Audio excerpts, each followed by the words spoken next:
क्या विपक्षी दलों को अपने गठबंधन के नाम इंडिया को बदलना पड़ सकता है? इस सवाल का जवाब तो अब हाईकोर्ट में सुनवाई के बाद ही मिलेगा। दिल्ली उच्च न्यायालय ने इस मामले में शुक्रवार को केंद्रीय चुनाव आयोग और कई विपक्षी दलों को नोटिस जारी किया है। अदालत का यह नोटिस एक जनहित याचिका पर जारी किया गया।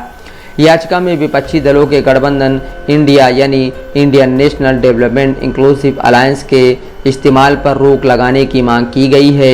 एएनआई की रिपोर्ट के मुताबिक याचिकाकर्ता गिरीश उपाध्याय ने याचिका में कहा है कि कई राजनीतिक दलों द्वारा राष्ट्रीय ध्वज को अपने गठबंधन के लोगों के रूप में उपयोग करना मासूम नागरिकों की सहानुभूति और वोट हासिल करने और आकर्षित करने के लिए उनका एक रणनीतिक कदम है। याचिका में यह भी कहा गया है कि विपक्षी दल इस संक्षिप्त नाम का उपयोग उकसाने या चिंगारी भड़काने के लिए एक उपकरण के रूप में कर रहे हैं, जिससे राजनीतिक नफरत पैदा हो सकती है और अंततः राजनीतिक हिंसा हो सकती है।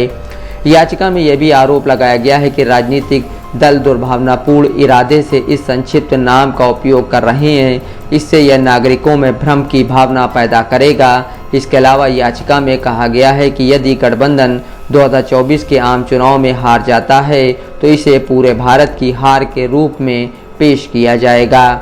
बता दें कि 26 विपक्षी दलों ने अपने गठबंधन के नाम इंडिया की घोषणा 2024 के लोकसभा चुनावों में भाजपा से मुकाबला करने के लिए की है। इस नाम को लेकर जहां विपक्षी दल काफ़ी उत्सुक हैं, तो बीजेपी नेता लगातार इसके नाम पर हमला कर रहे हैं। खुद प्रधानमंत्री मोदी और गृह मंत्री अमित शाह तक लगातार निशाना साध रहे हैं। पीएम मोदी ने गुरुवार को एनडीए सांसदों के साथ बैठक में विपक्षी दलों के गठबंधन को नया नाम घमंडिया दिया है। बिहार के एनडीए सांसदों से बैठक के दौरान पीएम मोदी ने कहा, इस गठबंधन को इंडिया ना कहें, घमंडिया गठबंधन कहें। पहले भी पीएम विपक्ष पर तंज कस चुके हैं। उन्होंने कहा, यूपीए बदनाम हो गया था, इसलिए उन्होंने अपने नाम बदल कर इंडिया रख लिया।